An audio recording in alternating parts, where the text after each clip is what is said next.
ঘর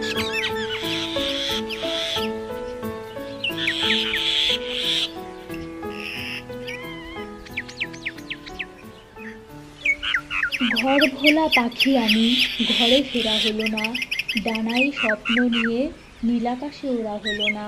শ্রাবণ নেমেছিল একদিন আমারও চোখে, পালকে মেঘ মেখে অঝরে ঝরা হলো না। একটি কাজ কিন্তু মানুষ বহুদিন ধরে করার চেষ্টা করেও আজও সফল হতে পারেনি। সেটি হলো নিজের শরীরে ডানা লাগিয়ে সেই ডানা ঝাপটে যেখানে খুশি উড়ে বেড়ানো, শূন্যে হারিয়ে যাওয়া, ঠিক যেমনটা পাখি করে থাকে।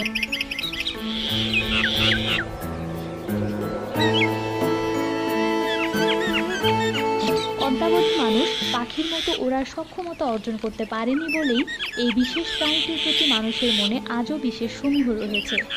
তাছাড়া অধিকাংশ পাখি দেখতে বেশ সুন্দর, তাদের নানা বর্ণ, নানা আকার, আবার খুবই সুরেলা তাদের কণ্ঠ। তাই পাখির প্রতি মানুষের কেবল সমীহ বা সম্মানই নয়, রয়েছে ভালোবাসাও। পাখির প্রতি মানুষের মুগ্ধতা অনন্তকাল ধরে, আর এসব সমীহ, ভালোবাসা ও মুগ্ধতার কারণবশতই সে আদিম যুগ থেকে মানুষের সৃষ্ট গান, কবিতা, রূপকথা, উপকথা, কিংবদন্তি, প্রবাদ, প্রবচন সবখানে ঘুরে ফিরে এসেছে পাখির উল্লেখ। এমনকি ধর্মগ্রন্থ পাখিকে বিশেষ সম্মান দেওয়া হয়েছে।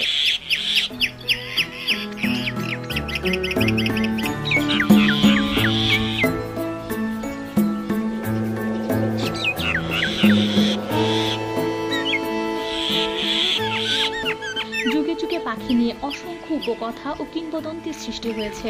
চলুন আপনাদেরকে পরিচয় করিয়ে দেই ঠিক তেমনই কিছু কালোত্তীর্ণ উপকথা ও কিংবদন্তির সাথে।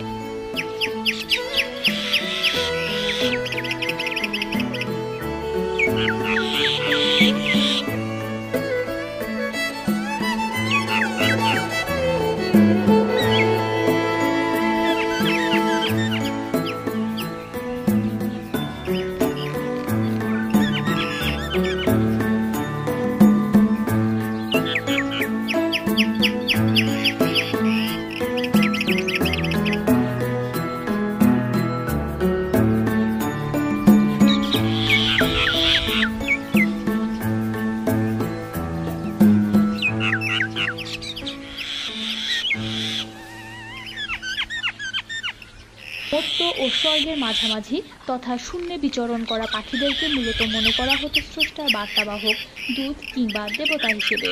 পায়রা, দারকাক, সারস, ঈগল প্রভৃতি হলো এমনই কিছু পাখি যাদেরকে উপকথা ও কিংবদন্তিতে স্বর্গ থেকে আগত প্রাণী হিসেবে উপস্থাপিত করা হয়েছে। পায়রা রয়েছে অসিরীয় দেবী ও আফ্রোদিতির কাহিনীতে।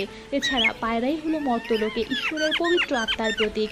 কিছু কিছু পাখিকে মৃত মানুষের আত্মার প্রতিনিধি হিসেবে ধরা হয়।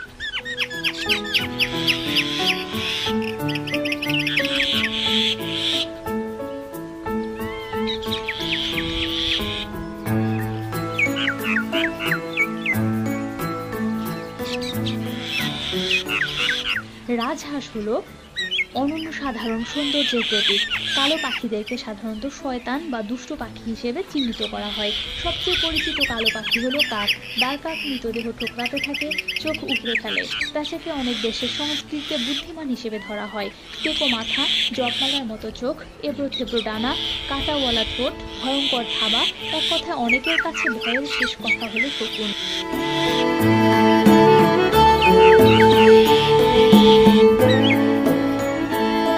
সৃষ্টিকর্তা পাখিকে ভালোবেসে বানিয়েছেন গাছ, আর মানুষ পাখিকে ভালোবেসে বানিয়েছে খাঁচা। বনের পাখি কখনোই খাঁচায় থাকতে চায় না।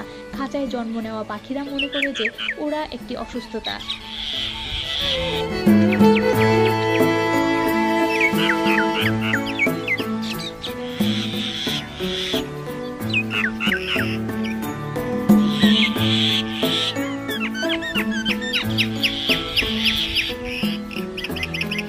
প্রতিটি পাখি, প্রতিটি গাছ, প্রতিটি ফুল স্মরণ করিয়ে দেয় বেঁচে থাকার জন্য এই পৃথিবীর সবকিছুই কত বড় আশীর্বাদ এবং সৌভাগ্যের।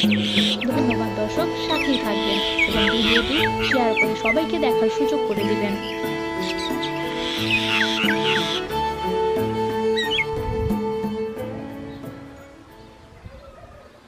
যদি নতুন হয়ে থাকেন তাহলে অবশ্যই সাবস্ক্রাইব করে বেল আইকনটি দাবিয়ে পাশে থাকবেন। ধন্যবাদ। অবশ্যই পাশে থাকবে। ধন্যবাদ।